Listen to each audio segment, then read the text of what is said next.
radar is Size6. The company reported a very strong set of numbers in the September quarter. Profits actually grew about 68%, and the street likes that. The stock is up nearly 10% as we speak. We have with us Bharadwaj R, who's the Senior Vice President, to break down these numbers. And we obviously have three important points that we will be focusing on: the strong growth and margin expansion. Will the second half see that? And the revenue guidance of 15% for this year, will they up that or not? And in fact, let's start with that one itself. The first half of this year, you've done, 34% revenue growth. At the start of the year, you guided for 15%. Now, being conservative and over-delivering is one thing. But, so off 15%, seeing a 34% growth, with the festive season being in the second half of this year. So for this entire year, do you think you can comfortably cross that 25-30% growth mark, and as a result of which revise your guidance upward? Thank you first of all for having me here. I think it's clear that a couple of things has been happening in our favor, especially from the beginning of this year, financial year. The major reason the growth is coming for us is because of a healthy pipeline of wedding dates. And we see that happening not just from April, and that continues for the second half as well. So that's a good sign that we have for the second half as well. And not to ignore the GST 2.0 reforms and the government initiatives such as union budget, increasing disposable income. All of these factors are paving us very, very comfortably for us. And that's where we see this majority of the growth coming in. However, with that being said, I think last year, half year was such a comparatively a lower half that we had, and therefore the numbers are in so certain format. But I feel like the second half of the year, if it continues in the same trend, we should be able to end up a little bit more aggressively than where we end up at. But at this point of time, I'd still want to stick our guns to 1700, 1750, which is about 15% kind of a growth number overall. It would be a positive surprise if we end up much more than that, but I think I'd be able to comment better at the end of Q3 and early Q4 as well. Okay, all right. So for the time being, Bharadwaj, you're sticking to 15%. Mathematically, it seems like that's not possible. You'll have to do much more when you see this sort of a growth in the first half of the year. Do you want to give us a more realistic number? Should we be working with something in excess of maybe mid-20s or something, going by the kind of growth, or you want to stick to 15%? So there are a few factors that we have to consider. I think this year, Dussehra Diwali onset has been a little early, has been pushed to Q2 instead of having it in Q3 last year. And therefore, there's a little bit of a business that has moved to Q2. And quarter 3, quarter 4, yes, it does have a decent amount of wedding dates as well as festivities. But overall, there would be some balancing out in Q3 as well. So all in all put together, I think anywhere between 15 to 20% will be a healthy number for us to achieve. Okay, all right. If you could give us a few more numbers, your SSG number, what was it for the second quarter? And for the year, what is the target? Yeah, so for second quarter, we had an SSG growth of about 17.4% of SSG growth. And for the full year, half year, we had a 21% SSG growth. And for the full year, probably we should be able to end up a high single digit kind of an SSG growth, considering the fact that there would be some balancing out that will happen. But overall, the goal for us is still to maintain a double-digit SSG growth. Got that, double-digit SSG growth. And what about margins then? And if you could give us a sense on product mix as well, because of the GST reduction, there would be a lot of products, the garments under 2,500 rupees, which will attract a lower cost, and above 2,500 rupees will be higher. So if you could give us a sense on what proportion of your portfolio comes in from there, what does the GST transition mean for your business in the second half and structurally?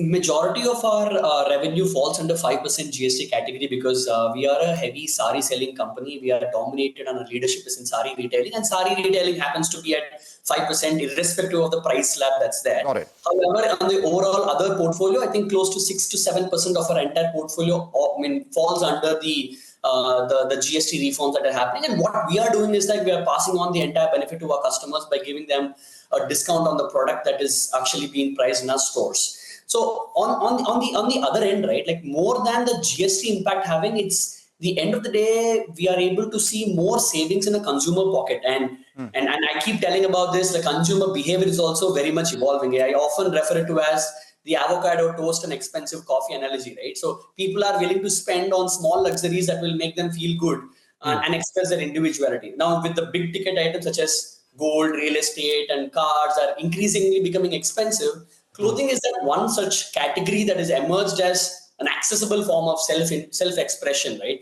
And when it comes to weddings, occasions, and we are right at the center of this entire celebratory trend that is happening, and we are very much excited for that growth that is going to come up in the next quarters as well. We take that point. In fact, what you spoke about right now, in the marketing terminology theory, it's known as the lipstick effect, where the consumers, when they find all the other expenses a lot more unaffordable, they try to make themselves feel a lot better by buying expensive lipstick, and that perhaps would be something that will play out in the sari world as well. But, just from a growth standpoint from here on, if you could break down that for us from a structural standpoint over the next 2 to 3 years, how much of that will come in from new stores? How much of that will come in from product mix?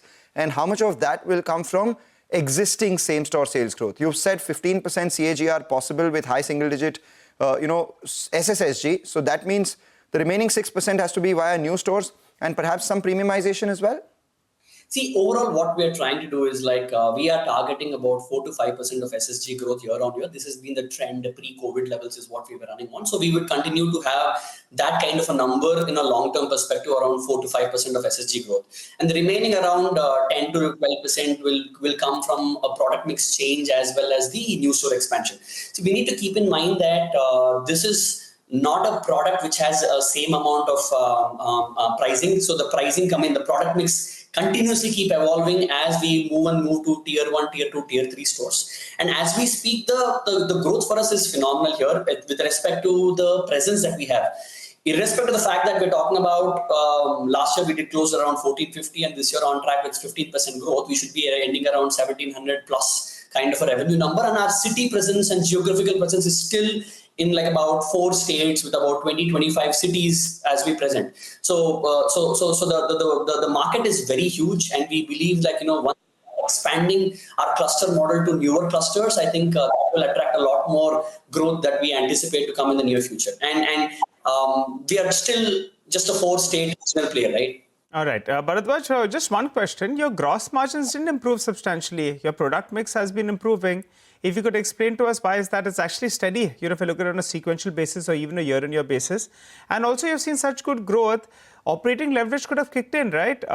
Where does the EBITDA margins head to? So comment on both gross as well as the EBITDA margins. See, in gross margin, I think half yearly we did show improvement of 41.7%, and it increased up to 41.98%. Generally, Q2 is a quarter where we give a lot of offers and discounts to our customers to come back to us and shop. So, and therefore, we have been able to show marginal improvement in this particular half year. But I think overall, if you look at our trend in the last 3-4 years, we have been able to move our gross margin from 39% all the way up till 42%, which is about a healthy 300 bips in the last 2 years' time. And there is still a probability for us to expand another 50 to 100 basis points in the gross margin side.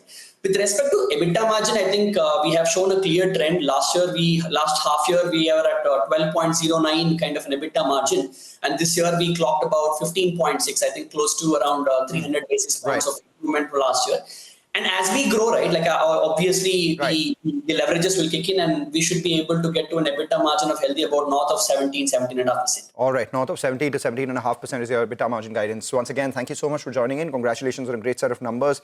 You stick to your 15% target, but anywhere between 15 to 20% for the full year is something that you would be happy with. The street will expect something of that as well in the second half. But let's talk about